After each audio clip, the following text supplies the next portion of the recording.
नमस्कार दोस्तों, मानस हॉस्पिटल आपके सामने फिर एक बार हाजिर है अपने नए अवेयरनेस प्रोग्राम के साथ। कोविड-19 की जो सेकंड वेव एक बार निकल चुकी है, अब इसके साथ हम देखें कि अब अभी भी हमें ये मास्क लगाने की कितनी ज़रूरत पड़ रही है। जैसे कि आप देख सकते हैं कि डॉक्टर अक्षित जो आज के हमारे गेस्ट हैं इस मानस हॉस्पिटल में, कंसल्टेंट साइकेट्रिस्ट हैं, वो हमारे साथ आज जुड़े हुए हैं। उन्होंने भी और मैंने भी मास्क पहना हुआ है। हमारे दोनों के बीच में एक डिस्टेंस है, 2 फीट की जो दूरी है वो है ऑलरेडी। उसके बाद भी हम लोगों ने मास्क पहना हुआ है। तो ये मास्क पहनना हमारे लिए कितना ज़रूरी है और ये प्रिकॉशंस लेनी हमारे लिए अभी भी कितनी ज़रूरी है, क्योंकि अभी अब सेकेंड वेव निकली है। तो चलिए हम जानते हैं डॉक्टर अक्षित महाजन जी से, जो कंसल्टेंट साइकेट्रिस्ट हैं मानस हॉस्पिटल लुधियाना में। वेलकम डॉक्टर अक्षित महाजन। नमस्ते जी, मैं डॉक्टर अक्षित महाजन, कंसल्टेंट साइकेट्रिस्ट इन मानस हॉस्पिटल। तो आज हम दोस्तों इसके बारे में बात करेंगे कि जो कोविड आजकल बहुत केसेस बढ़ रहे हैं, कि फॉर लास्ट 1 to 1.5 ईयर से इतने केसेस बढ़ रहे हैं और लोगों को क्या क्या प्रिकॉशन लेनी चाहिए, डेफिनेटली ये मैं बताना चाहूँगा। और क्या क्या लोगों में ये प्रॉब्लम्स आई हैं कि जॉब के लॉसेस कितने हो गए हैं, आजकल फैसिलिटीज़ ही नहीं मिलती कहाँ पे काम की। हर जगह आप देखिए, मॉल्स देख लीजिए, शॉप्स वगैरह देख लीजिए, हर जगह सब इन्होंने बंद ही हुआ हुआ ऑलमोस्ट। तो बेसिकली हमें देखना चाहिए कि लाइक क्या क्या करना चाहिए। जैसे एक तो है कि आप घर पे रहिए, पहली बात, stay safe at home only. ये नहीं कि बंदे को बाहर जाना चाहिए, बाहर जाके कहीं आउटिंग करने जा रहा है, कोई घूमने जा रहा है, तो we should not do this things. घर पे रहिए, सेफ रहिए। जैसे मैंने और डॉक्टर जैसे मिस्टर प्रतीक जी ने भी हम मास्क पहना हुआ है हमने, तो we are still in the hospital. हमें मेंटेन करना चाहिए, एक मास्क पहनना बहुत ज़रूरी है। बार बार हाथ जैसे सैनिटाइज करना बहुत ज़रूरी रहता है। जब भी आप घर जाते हैं सैनिटाइज कीजिए। जब भी अगर आप हॉस्पिटल में पेशेंट देख रहे हैं, एक दूरी मेंटेन करनी बहुत ज़रूरी है आजकल के लिए। तो इसलिए फिर बेटर होता है कि हमें प्रिकॉशन लीजिए। और उससे क्या हो रहा है, जैसे आजकल इतनी दिनों से जैसे हम ये देख रहे हैं कि आई एम अ साइकेट्रिस्ट, तो हम जो पेशेंट हमारे पास आते हैं तो वी आर सीइंग कि मेंटल हेल्थ बहुत अफेक्ट हो रही है पेशेंट में। जैसे कई लोगों की नींद खराब हो जाती है, तो कईयों को डिप्रेशन के सिम्टम बढ़ रहे हैं या एंग्जाइटी बढ़ रही है। कईयों को एकदम कोविड के सिम्टम्स के बाद, जैसे I have seen the patient, Covid के सिम्टम्स के बाद पेशेंट को एंग्जाइटी बढ़ रही है, स्लीप की प्रॉब्लम बढ़ रही है, बिहेवियर प्रॉब्लम बढ़ रहे हैं, गुस्सा बढ़ रहा है।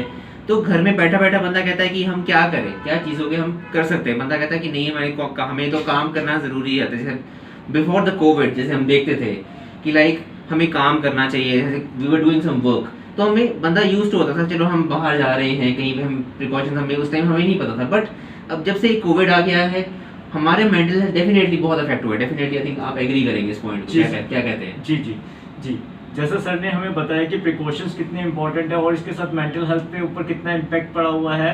तो सर जैसे आपने बताया कि लोगों के अंदर एक डर पैदा हो रहा है, डर पैदा हो रहा है कि यार मेरे को खांसी हो रही है तो ये कोविड तो नहीं, और कोविड अगर है भी तो नहीं भी है, और टेस्ट करवाने से वो हिचक रहे हैं। डेफिनेटली वो हिचक इसलिए रहे कि उनको हॉस्पिटलाइज होना पड़ेगा, अपनों से अलग होना पड़ेगा। तो इसके साथ काफी सारे एंजाइटी सिम्टम्स उनके डेवलप हो रहे हैं। सबसे पहले जो हो रहा है वो lonely loss of loved one हो रहा है कि हम उनसे दूर हो जाएंगे। उसके अलावा फिर एक आ रहा है कि यार हाइपोकॉन्ड्राइसिस, जिसमें होता है कि मुझे ये तो नहीं हो गया, मुझे ये प्रॉब्लम तो नहीं होगी, मेरी हार्ट रेट बढ़ रही है कोविड की वजह से तो नहीं है, मेरे को सांस लेने में दिक्कत तो नहीं हो रही है। इसके अलावा फिर आ रहा है डिप्रेशन। जब वो क्वारंटाइन हो जाते हैं पेशेंट, तो उनको अकेलापन महसूस होता है, रात को उनकी नींद नहीं आती है, ये सोच के यार कोविड हो गया, अब हमारी लाइफ में क्या होगा। एक्चुअल में कोविड इतना डरावना नहीं है जितना उसको सोच के हमने डरावना बनाया हुआ है। तो ये इम्पैक्ट हमें लाइफ के अंदर देखने को मिल रहा है। तो आपने बिल्कुल सही कहा सर, ये मेंटल हेल्थ के ऊपर बहुत ज्यादा इम्पैक्ट तो डाल ही रहा है। इसके अलावा सर हमें इस पे कौन कौन सी चीजों के ऊपर और ध्यान देना चाहिए कि हम अपनी मेंटल हेल्थ को कैसे स्ट्रॉन्ग बना सकते हैं? देखिए, सबसे पहले अगर हम स्ट्रॉन्ग बनना चाहिए, जैसे क्या होता है कि देखिए, एक लोनलीनेस जैसे हमने बताया था फैक्टर, सबसे पहले हमें डरना नहीं चाहिए बीमारी से, हमें फेस करनी चाहिए सिचुएशन को कि हम कैसे करें। फर्स्टली हमें घबराना नहीं है।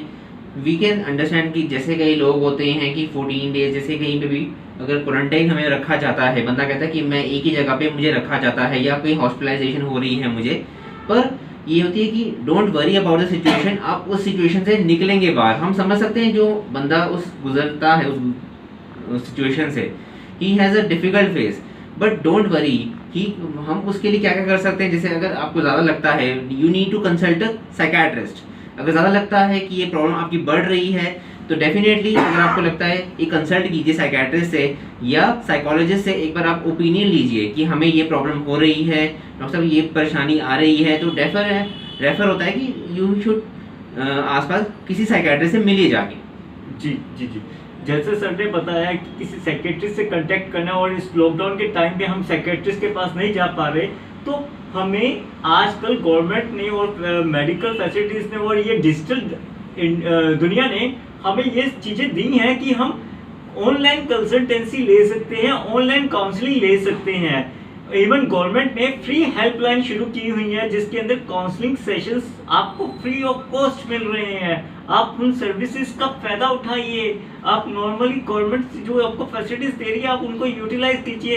पैनिक होने की बात नहीं है, मिलकर साथ चलने की बात है। तो सर ये सेकंड वेव का जो इम्पैक्ट अभी निकल के गया है, जैसा सुनने की आ रहा है कि अब नंबर ऑफ केसेस कम हो रहे हैं और रिकवरी अच्छी हो रही है, और जरूर बीच में डेथ रेट जरूर इंक्रीज हुआ था, तो अब सुनने में आ रहा है कि वो भी कम हो रहा है। तो अब लोगों की मेंटल हेल्थ के साथ उनका जो ये एक ट्रॉमा निकल के आया है, जिसमें हम ये कह सकते हैं कि उनको माइट भी पीटीएसडी के भी सिम्टम्स डेवलप हो सकते हैं, पोस्ट ट्रॉमेटिक स्ट्रेस डिसऑर्डर। तो इस पैंडेमिक के टाइम पे हम एक साथ यूनाइट कैसे हो सकते हैं? जैसे फेस करनी चाहिए, जैसे हम कहते हैं कि वी शुड स्टैंड टुगेदर, जैसे इकट्ठी हम फेस करें बीमारी का, जो भी होता है वी शुड फेस टुगेदर। जो भी बीमारी हमने फेस करनी है, ऐसा नहीं है कि हम अकेले बैठे हम अकेले फेस करें, बट एक यूनिटी होती है। देखो we can understand there are so many, death rate बढ़ रहा है, केसेस बढ़ रहे हैं, और जैसे इम्पैक्टिंग जैसे यंगस्टर्स में बहुत ज़्यादा हो रहा है आजकल और बच्चों में भी हो रहा है। बट डेफिनेटली हमें इन चीज़ों को ओवरकम करने की फाइट करनी चाहिए। हमें एक स्पिरिट होनी चाहिए कि वी शुड फाइट टुगेदर। और डेफिनेटली हम इस चीज़ को अगर हम फाइट कैसे करेंगे, जब हम घर पे बैठेंगे, सेफ रहेंगे, प्रिकॉशन का इस्तेमाल करेंगे। ऐसा नहीं कि हम बंदा बाहर जाए, घूमे, गाड़ी में जा रहा है, बंदा घूमता रहता है, तो we should take a precaution. ऐसा नहीं कि बंदे अब्रॉड जाना है, कहीं पे घूमने जाना है, अच्छा फ्लाइट लेके चले जाओ, कहीं ट्रेन लेके, अच्छा मेरा मन करे मैं इधर चले जाओ। This should not be done. जब तक हम ये प्रिकॉशन हम लेंगे नहीं अच्छे से, तो हम आगे कैसे बढ़ेंगे, तभी हम फाइट कर पाएंगे बीमारी से। तो इट शुड बी डन, क्योंकि लोगों को मास्क पहनना बहुत ज़रूरी है आजकल, तो लोग मास्क कहाँ पहन पाते हैं। तो definitely they should be wearing a mask, sanitization का प्रॉपर इस्तेमाल करो। तो डेफिनेटली हमें इन चीज़ों का इस्तेमाल करना ज़रूरी है, तो तभी हम आगे बढ़ेंगे और फाइट करेंगे डेफिनेटली इन कोरोना से, डेफिनेटली। जी जी, तो सर आपसे बात करके बहुत कुछ समझ में आया कि हमें प्रिकॉशंस लेना क्यों जरूरी है। थोड़ा सा हम एक बार इसको एक कंक्लूजन में लेके आते हैं सेशन को। तो बेसिकली मास्क लगाना इसलिए जरूरी है अभी भी कि कोरोना अभी गया नहीं है, और चैन को हमने ब्रेक करना है। जैसे डॉक्टर अक्षित ने भी बताया कि हमें एक यूनाइट होकर चलना है, बहुत इंपॉर्टेंट बात है। हमें गवर्नमेंट के साथ रहना है, गवर्नमेंट के आप क्रिटिसाइज करने से नहीं होगा, इस समय हमें साथ चलने से होगा। तो be unite yourself and take a further step, don't fear with the corona, just be a soldier, become a soldier and fight with that. Thank you so much from Manas hospital. Thank you so much.